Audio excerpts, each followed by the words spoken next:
Hello, everyone. My name is Kaustubh, and while we wait for another one of our panelists to join us, I thought we'll just start off with a quick round of introductions. I run a venture studio called IndusDC. We're an industrial decarbonization-focused venture studio. And maybe just to kickstart this round, I'm just going to request all of our panelists to maybe introduce yourselves on who you are, what are you doing, and then we can start off. Sure. I can go next. Hi, everyone. My name is Tejas. I'm from Saint-Gobain Ventures, also called NOVA. We're a small CVC unit inside Saint-Gobain. I sit out of IT Madras Research Park. We've got about 4 floors here with 300 plus researchers. We invest in Series A seed stage startups related to construction tech. I'm happy to meet any of you who are part of such tech. Hi, this is Hardik Bhanushali. I'm representing Spectrum Impact as well as Scale.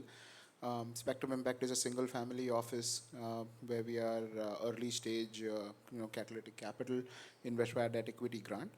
But with Scale, what we're doing is a not-for-profit where we are basically developing an ecosystem around deep tech manufacturing startups where they can get access to equipment vendors, raw material suppliers, pilots, and different industry ecosystem.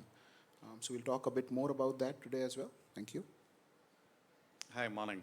I'm Ashish Sethi, and I run a startup called TRIGeN Decarbonization. We are basically into it's incubated out of IIT Madras, and we specialize into the industrial decarbonization, manufacturing very, very high temperature heat pumps. So in some of the applications, we are probably first in the world. And some of the applications, we are one of the 4 or 5 manufacturers in the world.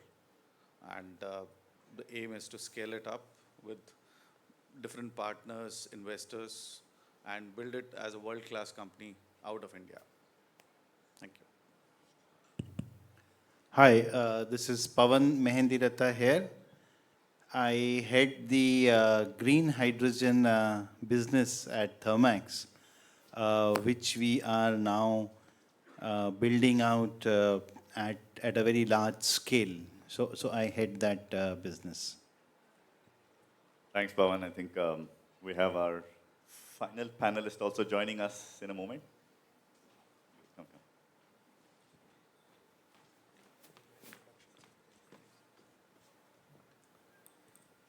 I'm so sorry. Just got held up talking to a founder. No, thank you for having me. I'm Aastha. Spent 8 years building technologies through my academic career. Did my PhD from IISc. And during the last year of PhD, also spent some time at the incubation center of IISc, where I realized that as the startup and VC ecosystem in deep tech is booming and developing in India, a technology lens would be a very interesting addition to the table. With that hypothesis, thought Avaana is a very interesting fund that is coming up with very, very sharp focus on climate tech at that time. And yeah, just wrote to Anjali that maybe a technology lens could be an interesting addition to the table.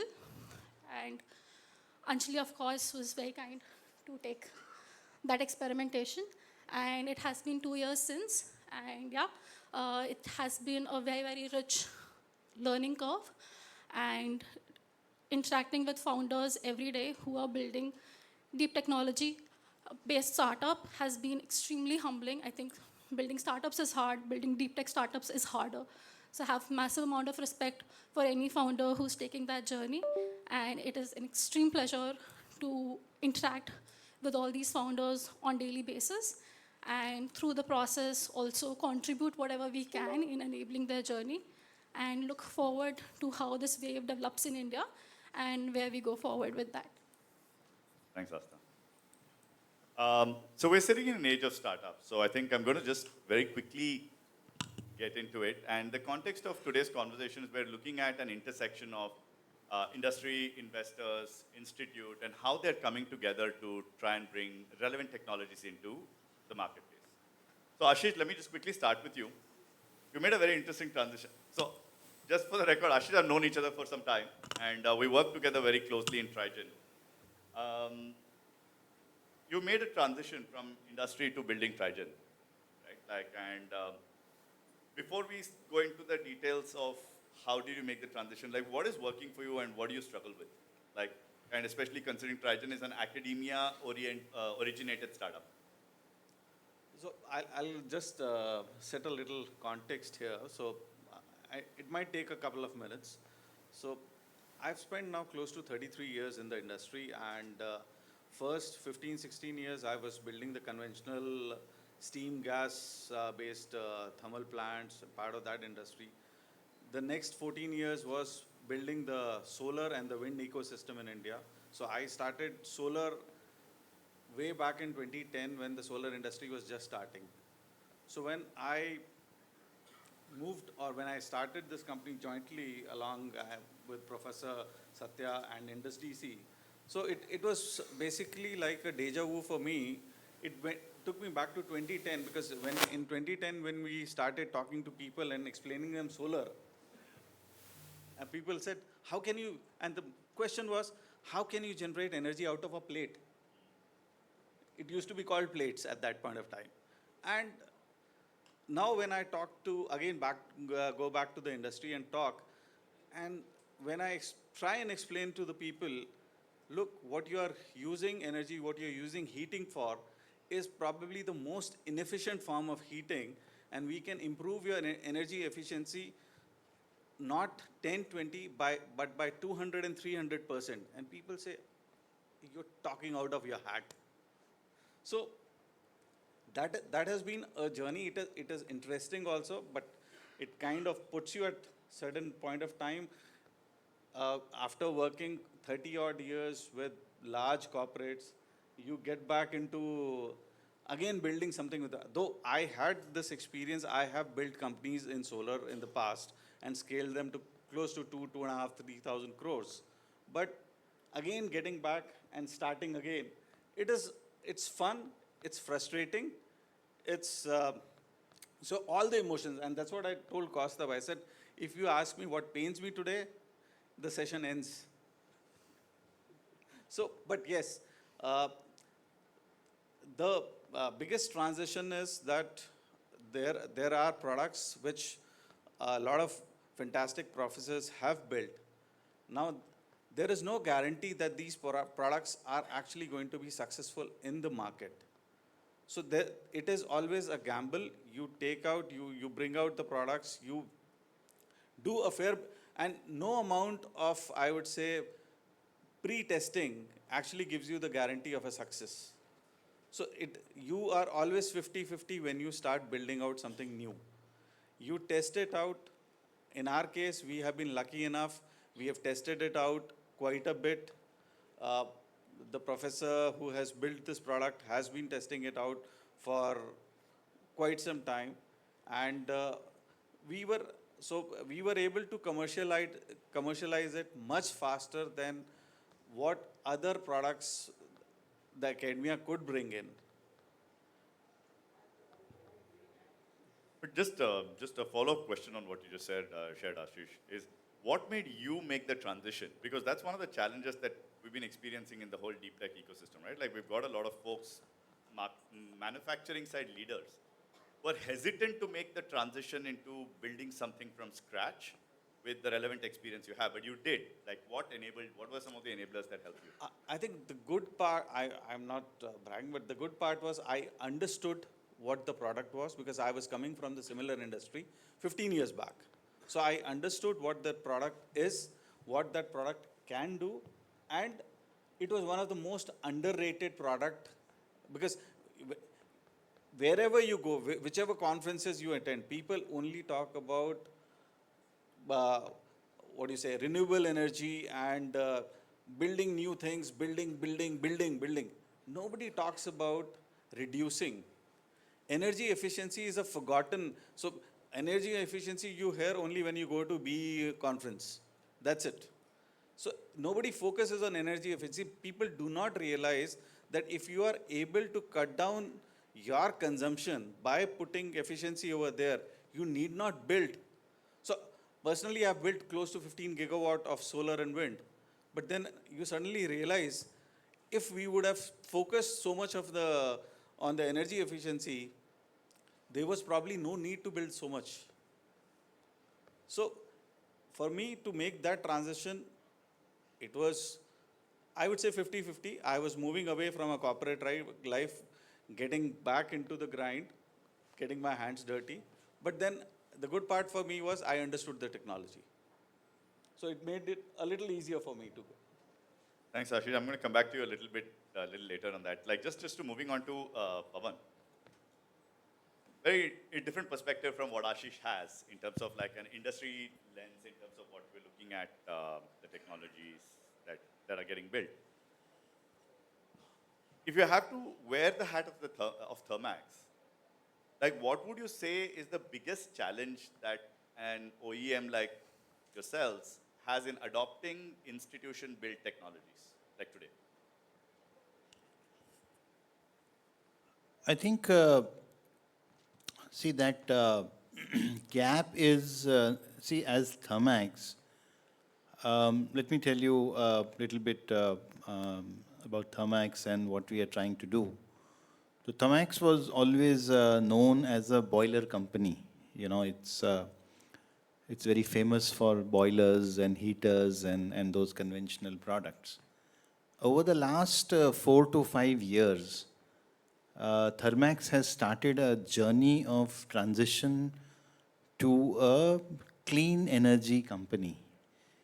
And I don't know, not many people know that today there are a basket of hundreds of several products like water, environmental solutions, clean energy, and I had the green hydrogen, which I came in about 2 years back, and now we have started green hydrogen. So there is a complete new basket of products and solutions which Thermax is now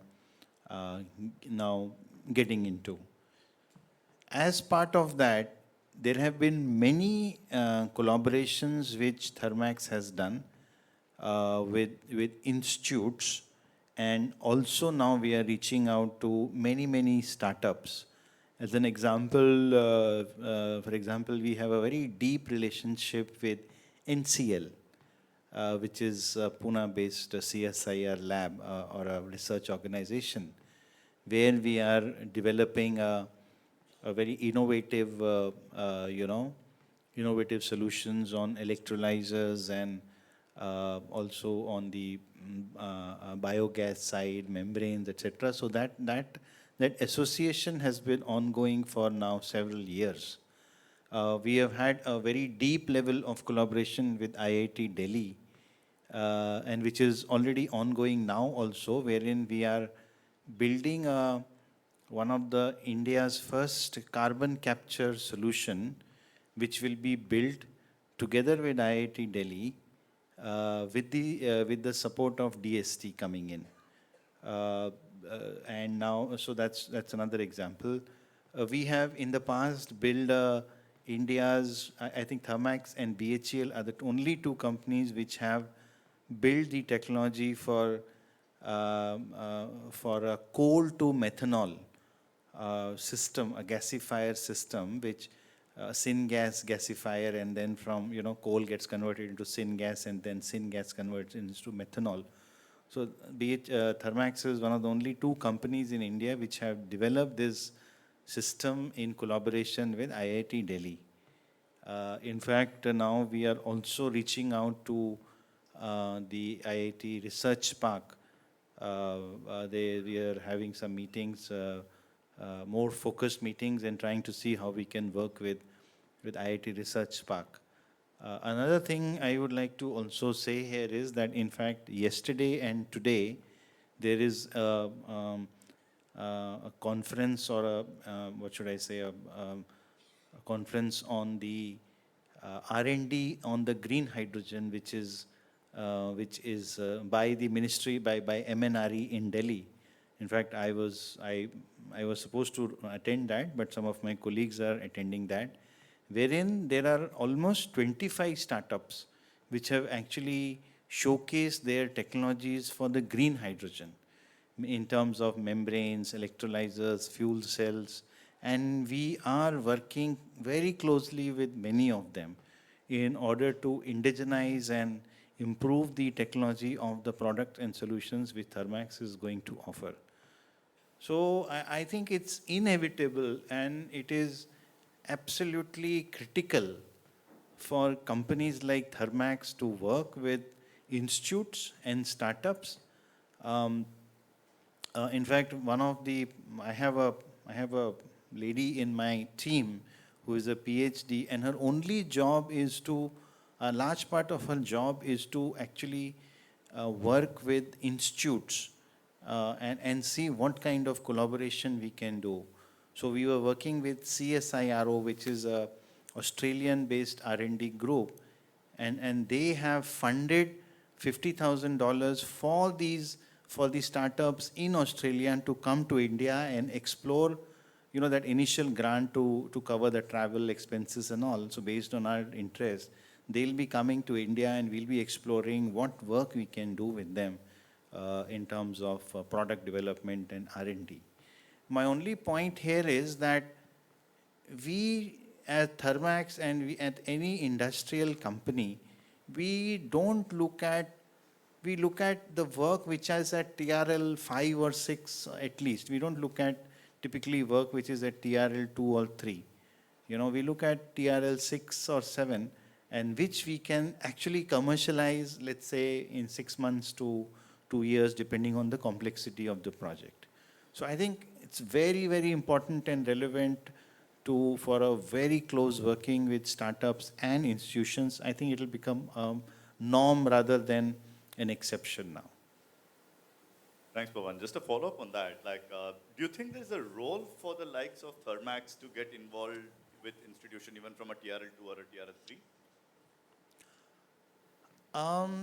I mean, yes and no, because ultimately, see, that's a difficult question because generally I have seen the preference is for TRL 5 or 6 at least. As an example, I can tell you that Thermax recently actually got into a collaboration with my team, my group got into a collaboration with a UK-based company who were at TRL 5 or 6, and then we are going to spend, I think, several crores or in probably close to 50 plus crores in trying to scale up that technology from that TRL 5 to a TRL. So my answer would be that typically a preference is for a TRL 4 5, but there's no reason why a small percentage of the projects can be at a TRL 2 3 level also, but that will be a small percentage.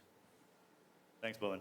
Just for everyone, anyone who's unfamiliar with TRL refers to technology readiness levels. So with that, I want to switch to Tejas on similar lines, right? You have a slightly different lens from what Pawan looks at from Saint-Gobain. How do you see a similar approach in terms of decision to engage with academia? What's your preference as a TRL, early TRLs, later TRLs, and why do you think that is? Thanks for that question. So we do a bit of both. As part of my function, because it's closer to the investment stage, we look at TRL 5-6 like Thermax does. But we also have an academic collaboration program where we engage with professors from various IITs, the ISC, and so forth. There we look at earlier stage as well. We don't have much of a bandwidth to engage with earlier stage startups. It takes a lot of effort, a lot of hand-holding, but some very interesting ideas come out of there as well. So purely from an operational point of view, it's easier for us, higher return on investment, if you will, to engage with higher TRL startups. Guys like Aastha have already done the heavy lifting of valuation and all of that. So yeah, a preference for later stage, but we do engage with earlier stage with professors and some very interesting projects out of that. Do you have any examples that you could perhaps share on both fronts, like the early TRLs and maybe the later ones? Sure. Maybe I'll set some context on how we run our program. We have a slightly more structured program where we run an open innovation program every year. So we have a cohort where we engage with 10 to 12 startups every year. We send a call for applications to our program. We have challenge statements from our various business units. And every year we get anywhere between 80 to 100 applications. We narrow that list down and we work with anywhere between 8 to 12 startups. In fact, the last time I was in this hall was 2 months ago when we wrapped up our own program. The example I'd like to talk about is not from this cohort, but the previous cohort about 2 years ago. They're a startup called Altem, Alt Materials. Great founders, Yugal and Apurv, really smart guys. And so they take agri-waste and they make rheology modifiers out of it, right? Really interesting for us. Something completely different from what we initially wanted to do with them. Ended up exploring moisture-resistant coatings with them. Took a completely different route, and now they're in advanced stages of discussions with our businesses.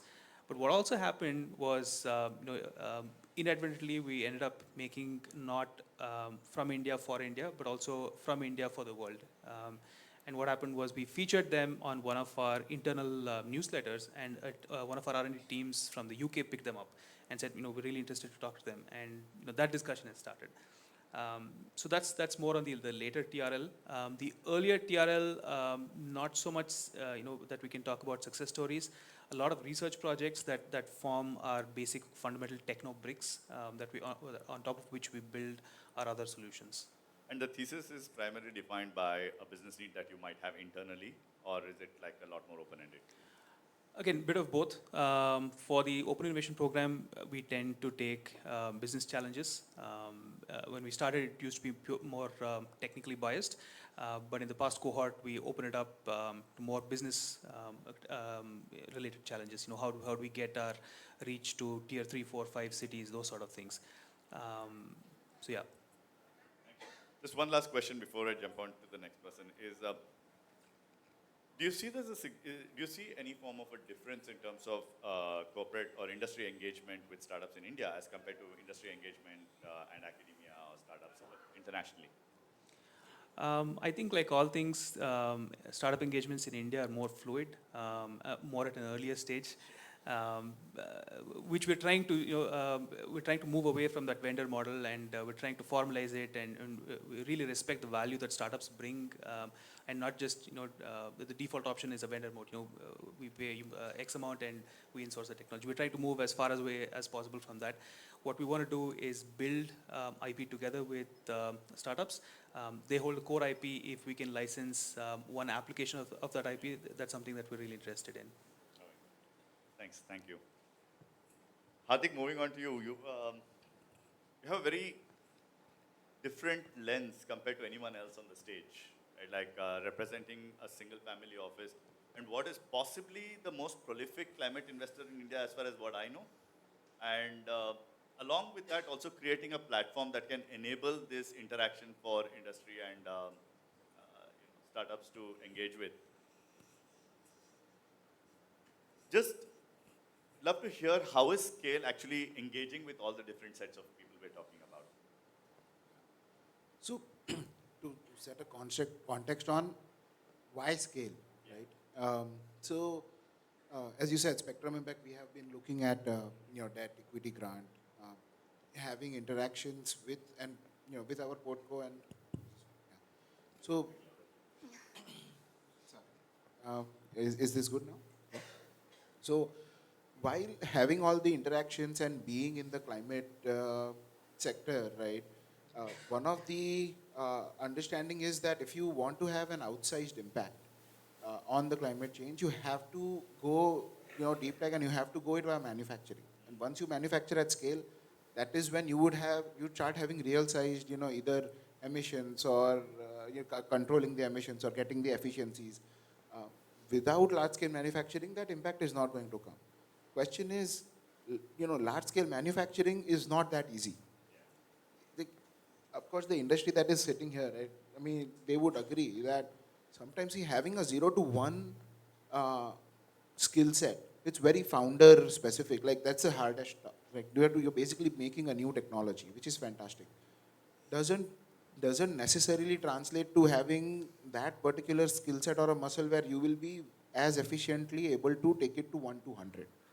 So knowing that, and again, being a single family office of one of the promoters of Aarti Industries, right, which that group has been in manufacturing for 40 years, and collaborating with an organization like Chemtech, which is a 50-year-old organization doing conferences across the manufacturing platforms within India. And globally also they are inviting, right? So having that kind of manufacturing understanding, right, our whole idea is that, okay, what can we do to make sure that we can accelerate the journey of 1 to 100? So what we are saying at scale is that we can possibly work with the startups to understand what their manufacturing problems are. You know, some being that, okay, we need to connect with the vendor ecosystem.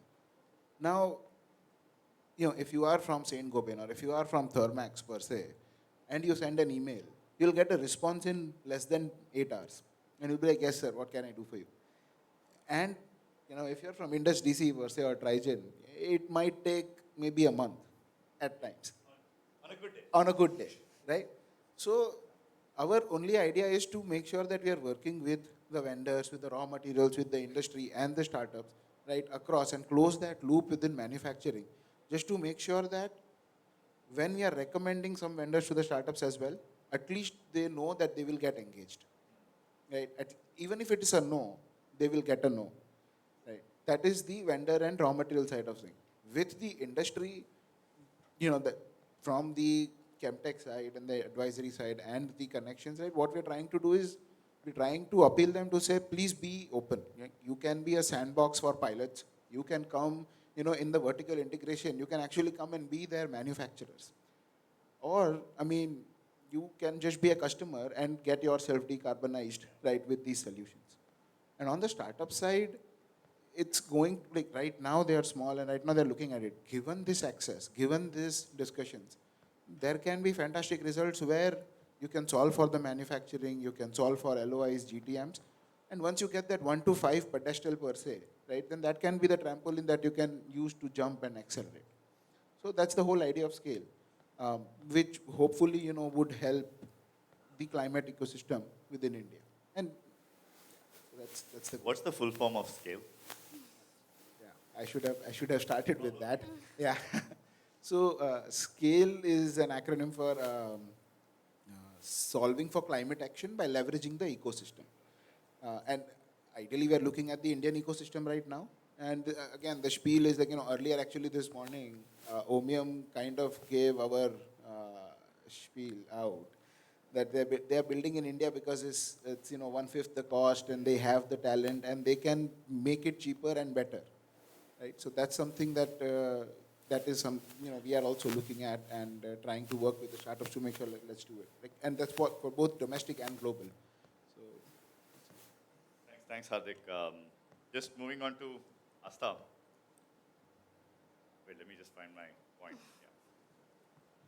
Yeah. Aastha, like I think deep tech funding typically in India is infamous for having known long gestation period. We're a country that's been comfortable with SaaS, with fintechs, with D2C. In your perspective of being on the technology developer and now on the other side as an investor, what do you feel has changed in the ecosystem that's making a lot more folks engage with this community more closely? Very interesting question. What has changed? I think just the entire ecosystem coming together. And while answering that, I also want to bring in and tie it up with the story of SaaS as you built up, link it to deep tech, and then share my thoughts on also how we see it evolving. I think we as a country are also transitioning, right? The reason we say that we are more comfortable with SaaS, software-related solutions, is also because we've had that journey for a very long time, right? It's fairly mature. Deep tech startup ecosystem in India is very early in its stages. And I think it's just a natural cycle of evolution as well. It will just take time. And I think what has happened is acceleration in that time to readiness. And to its credit, I mean, even if you just look at the entire value chain, from technology to sciences, sciences add new knowledge, right? Help you find new solutions. Engineering builds on the back of science, and technology builds on the back of engineering, right? That is why typically for TRLs, as we loosely use TRL 7, 8, it will always take time from TRL 0 to TRL 8. You can't help it. It will take 7 to 8 to 10 years for it to reach a certain level of maturity if it's new knowledge that has to be added into the ecosystem, right? So it's natural evolution curve. I think we need to be a little more understanding and acknowledging of this fact in general. And to give credit to how India as an ecosystem putting its foot forward in deep tech, I think we need to start giving credit to the rate at which we have started to see adoption as well. Of course, there is a lot that can go better. But if I just compare it from when I started my work in research in 2016 to now, 24, having seen the academia and also the VC ecosystem, what used to be technology development in silos in academia is now very, very actively becoming integrated with policy, with industries, with startups, to an extent that startups are now actively looking for also industry partnership with academia, because it also, A, helps them with non-dilutive grants, B, helps the academia to get understanding of what translational technology looks like, right? Because of which it's still very early, but has very strong proof points in India, which is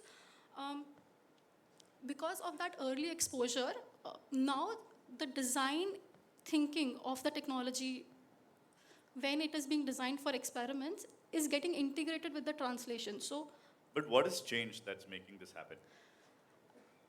2 to 3 things. A, I think just the rate at which the world that we live in is changing. You don't have options. I mean, when you talk about climate change, right, what used to be earlier a CSR responsibility is very, very rapidly becoming a business continuity need and a mandate. And resilience is what will become a bottleneck for you to ensure your business continuity, for you to ensure your competitive edge. So the shift from CSR to P&L to competitive edge and innovative edge for companies is translating. I think there is a very, very rapid realization in that. And in last 2 to 3 years, just the geopolitics and the climatic impacts that we have seen on the world and in the businesses itself, I think is also very rapidly changing, because of which everything is coming together. And of course, I mean, credit given where credit's due, Government of India has also done incredible amount of work. Just starting from national education policy, which is very, very heavily putting forward the need for technology translation, to also we see now realizing that there is an increasing maturity in founder because of this exposure, that they now know what will be the right to adoptions. And if you just also look at early stage VCs, they start, and especially, I mean, we do that Avaana, I know a lot of other folks do as well. There is a movement starting to happen where there is increasing interest in catching researchers, innovators as early as possible, working with them to help them understand what will drive adoption, so that when they're thinking of building the technology, that is when they start to integrate it. So those adoption cycles and the longer gestation that you talked about, if they're integrated with the right to adopt in the development cycle, the cycle will automatically start to shrink. And I think that is what is changing. Thank you. Just one last question before I go back to Ashish and the question that I was going to ask him. From an Avaana perspective, what does the thesis look like in terms of what you want to back and what you not want to back? Of course, please share whatever you're comfortable sharing and without any... No, sure. No, always happy to share that. So the thesis is very clear, right? We believe that in the growth story of India, solutions and technologies which will help future-proof that growth story are going to become increasingly important. So that's the lens that we look at when we look at technology, startup solutions. And with that, the strong focus areas are around energy, mobility, supply chain, and food. And with this, of course, technology enablement, uh, but with, of course, business sense as well. So that's what we look at. Uh, yeah, happy. And as also the ecosystem level of approach that we take, while 80% of the time goes in engaging with the startups which are investment ready, 20 to 30% of the time also goes in engaging with them early, so that at the end of the day, VCs are leveraging knowledge asymmetry, right? Because of the sheer breadth of exposure that we have. So trying to translate that, exchange that with the founders so that those cycles can shrink and the impact can be faster. Thank you. Ashish, if you had a magic wand, like actually this is a question that was asked over dinner just very recently with some investors that I was sitting with. So Ashish, if you had a magic wand, you have a very diverse set of people on the panel. Right. And say, this is what I would want to change that will enable TRIGeN to grow from a 1 to 100 in half the time that you would project. What would you say that to be? I see, it's not a straight Apart answer. from money, huh? No, it's not a straight answer. So I think money is an enabler.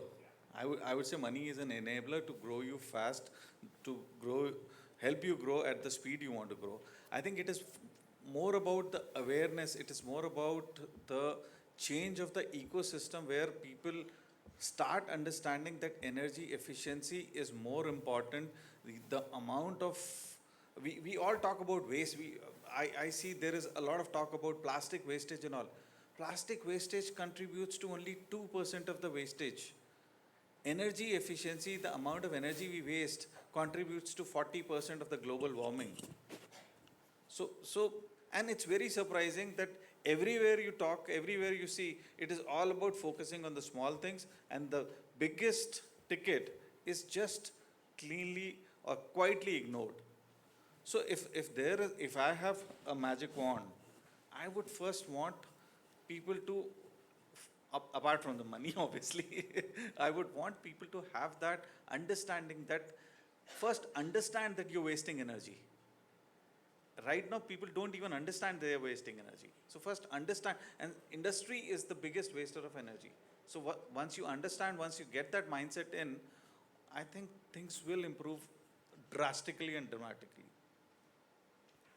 I think I'll just like to add and completely agree with Ashish, because yes, it is, if energy efficiency improvement is the most underrated method for climate change today. And it is very surprising because, it's probably not a very glamorous thing as setting up a new renewable energy plant, or it's just a retrofit. So retrofits are not very glamorous in a way. They kind of only, they don't grab the news headlines and all that. And just to take this point further, at Thermax, one of the things that we have been doing very consistently is, and this will go up more and more, is this improvement of efficiency. The VAM chillers, the fact that you can squeeze out the energy from the exhaust, or you can squeeze out for chilling, or you can have better grades in the boilers which will have more efficiency. So I think it's one of the DNAs of Thermax is to kind of squeeze out every little drop from whatever is available. And that's a DNA, I think, which, I don't know, probably needs to be there more in the industry. Even if you go to an industrial customer, he is not very excited about saving 5% of his energy or 10% of his energy, because he feels that will come in way of his operational daily management, etc., etc. So I think I kind of see that point, and definitely we need to do a lot more to promote this efficiency. It's a great point that you brought up, Pawan. But what do you think might help an industry take that stance and saying, even if it's 5 or 7%, I'm still going to do it? And if it's a retrofit? I think, see, we will have to position the solutions in a way that, first of all, yesterday there was a great talk on the OPEX versus CAPEX model. And that is something we are also promoting. For example, one of our companies goes out to customers and say, okay, today you are producing steam from coal. Okay, Nestle, and we have many customers like pharma companies, many reputed international brands, and they have taken this solution where we say that, look, you are you're using coal to make steam, which you process steam. Don't do that. We will come in and give you green steam. What is that? So we will produce steam from biomass. But then they say, but how do we segregate biomass? It's not our core business. So then we took a decision that we will segregate the biomass for you and we'll sell you green steam. Right? You don't have to bother. You only pay us on a per kg basis. And believe me, that installation is there in almost about, I think, 300 or 400 units in India now. The green steam kind of concept, which has really caught on. Pharma, chemicals, because they are all exporting. So I think that's an example of a green steam, not that efficiency, but there are, so I think it has not disrupted the customer's operations, right? So similarly, if you can go out and tell them, look, I will retrofit this for you, but then I just need 3 hours to make the change or 2 days to integrate this into your system without having a 3-month shutdown or a 1-week shutdown. I think that is, and of course the ROI goes without saying. Nothing sells in India until, even if it is green, without having an ROI of whatever that ROI is required. So nothing sells there. Green is just, nobody goes for green. So I think selling solutions on an OPEX model, making sure the disruptions are low, and taking the risks by the entrepreneurs or by companies like Thermax is what will push the green, efficiency situation. Thanks, Pawan. And I think that brings us closer to the end. Okay. So just to wrap up, I think love the insights that each of you brought into the table. Right from talking about like what can enable folks to make transition into this world and also the role that industries have to play. And I think Aastha, thanks for sharing insights even in terms of the thesis in which how you would look at evaluating, and love the platform. I've personally been a fan of scale, so love the platform that you guys are building. Thank you very much, and I hope you have a great rest of the day. Bye.